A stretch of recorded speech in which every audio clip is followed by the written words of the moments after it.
Fylgi Framsóknarflokksins hefur minnkað þriðjung frá kosningum samkvæmt nýjum þjóðarpúlsi Gallup. Stuðningur við ríkisstjórnina hefur minnkað 13 prósentustig.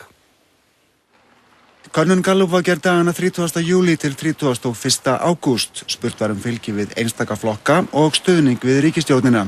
Fylgi við sjálfstæðisflokkin eykst nú 27,9%, var í síðustu könnun Gallup 26%. Flokkurinn fékk 27% fylgi í alþingiskosningunum í vor.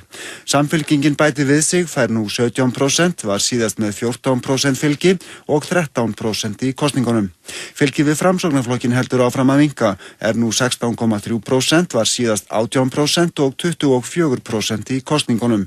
Vinstri hreyfingin Grænt framboð með 14,6% fylgi, var síðast með 16% og 11% í kosningunum.